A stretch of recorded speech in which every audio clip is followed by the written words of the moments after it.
the Lowrider ST. Let's talk about it. What's going on, YouTube? FXDLS Brooklyn is back in the building. And yeah, we are coming at you live, just me and my Lowrider ST, getting plenty of miles out here. And yeah, just figured gonna keep the content coming. You know, I've put enough miles on the bike at this point to give you a real honest opinion about my feelings on this bike. Again, someone who's coming from heavy Dyna, heavy FXR miles, and yeah, man, I'm kind of blown away by this bike right now. You know, I said it before in my previous video back in the summer. Now that I've put a lot of miles on this bike and I've kind of had this bike to myself for a long time, I definitely got some strong feelings about it. Before we hop on the bike and start talking, major shout out to Harley Davidson for giving me this bike. I've just been having such a good time on it. And yeah, you know, having this bike for the amount of time and the amount of miles that I've had it for, if you're someone that's thinking about buying this bike or you're in the market for a new bike, that's who this video is for. Or if you're someone that is not thinking about buying a new bike, I still recommend you hopping on this bike and taking a ride. So yeah, if you saw some of the previous videos, this is pretty much stock. You know, the only thing that's changed here is we have a Saddleman step-up seat, as well as this sissy bar and back rack that is detachable, and that's really it. Besides that, everything is stock here. Here's your startup, brother.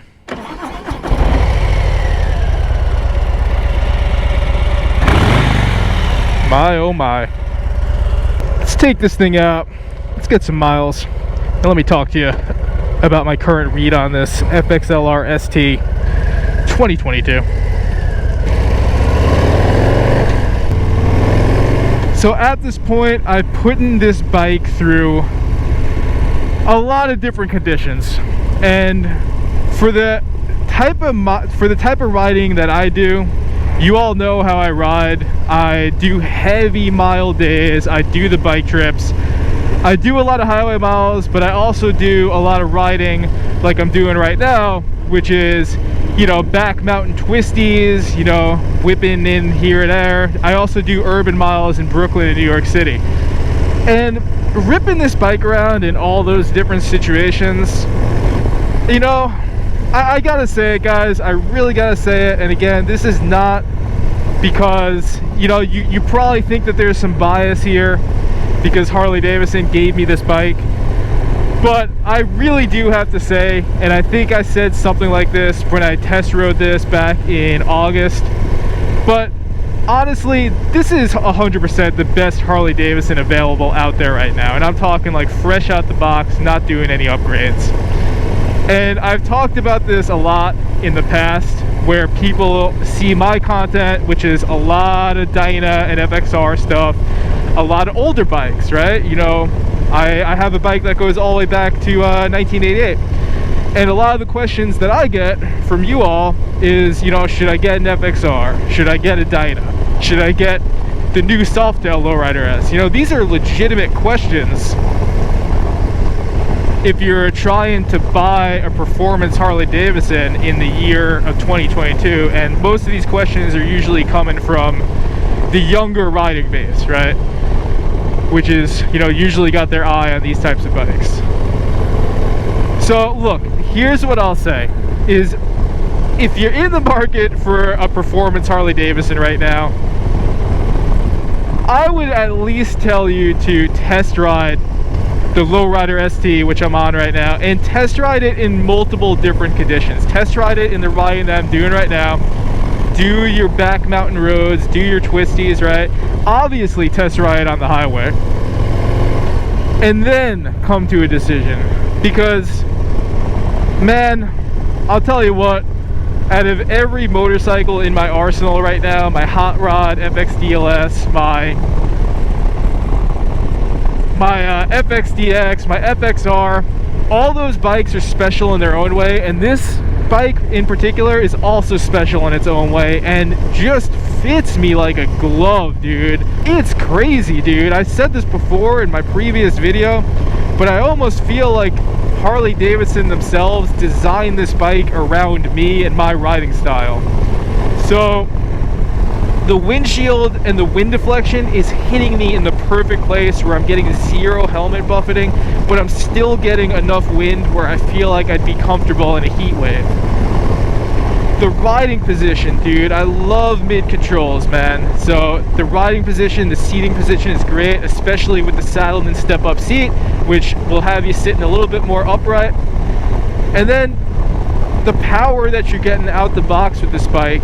And honestly, the biggest thing, I'd say the biggest selling point, besides getting the wind deflection stock that otherwise you're going to be dumping a bunch of money into for an aftermarket RT fairing, but the biggest selling point for me is the smoothness, dude.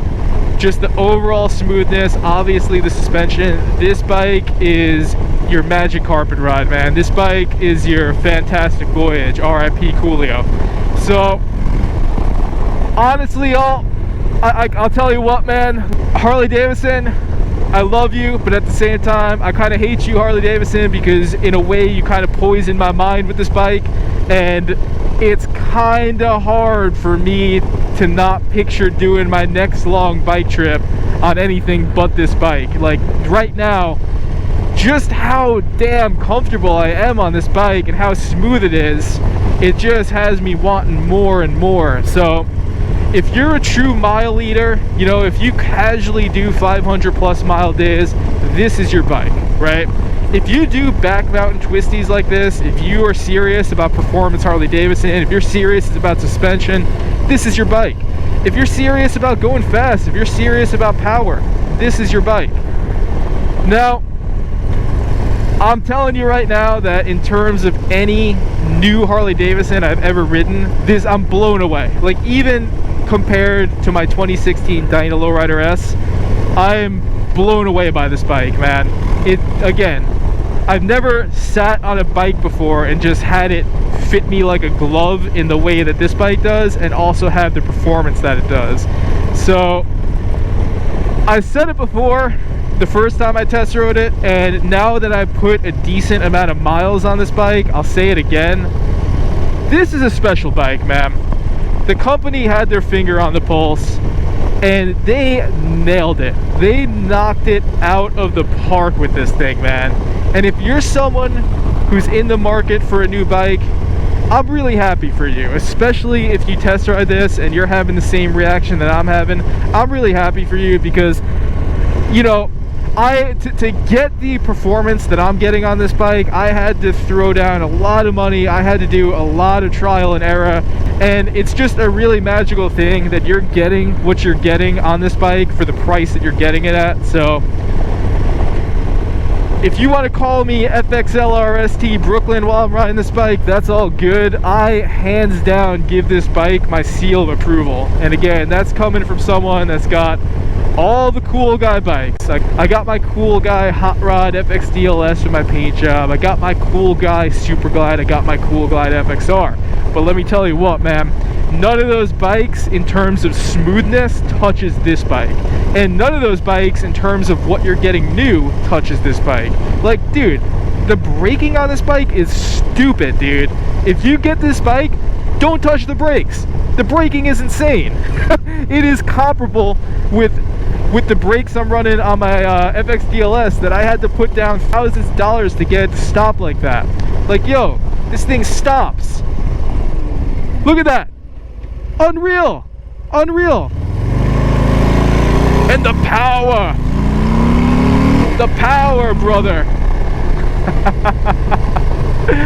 Oh, man. Sink this thing into a curve, whip this thing around, and by all means, sit comfortably on your highway miles. I was sitting on the highway before, and again, I was relaxed, dude. It didn't even feel like I was on a motorcycle. It was just so smooth. So, again, I'm blown away by this thing. I will 100% say that this is one of the best Harley Davidsons out there, and I'm running this thing stock, dude, except for the seat. So, there is a lot of good going on with this bike, man. Harley Davidson, again, knocked it out of the damn park. And I got more to go, man. I'm on this bike for a long time, so you're gonna be seeing a lot more FXLR ST content. It's all coming your way, and it's all thanks to Harley Davidson for hooking me up with this bike. I'm having a blast on it, man. I feel like being on this bike, I almost feel as excited as I did as a new rider when I rode my first Harley Davidson. There's just something like new and refreshing and something that just makes sense about this bike. Unreal, dude. Unreal. Now, the disclaimer here is, again, I'm telling you all this, and I'm telling you that this bike fits me like a glove and everything's perfect. And again, that's for me, my height and my weight. Again, I am 5'7", I'm a buck 55 pounds. And again, for that rider profile, this thing is perfecto, man. Dialed in. I wouldn't change a damn thing except for maybe the bars and the exhaust. But even if I had to run this thing with the stock bars and the exhaust, it wouldn't be an issue. Like, I would still rip a bike trip on this thing and be pretty satisfied. So Harley Davidson, you did your homework. You listened to what the people wanted. Nicely done. I am very excited to keep on ripping on this damn thing as the leaves start to change and we start to close out another riding season. So I hope you're enjoying this new journey that FXDLS Brooklyn is on. Am I gonna sell any of my bikes? Am I gonna sell my FXDLS and become FXLR ST Brooklyn for real?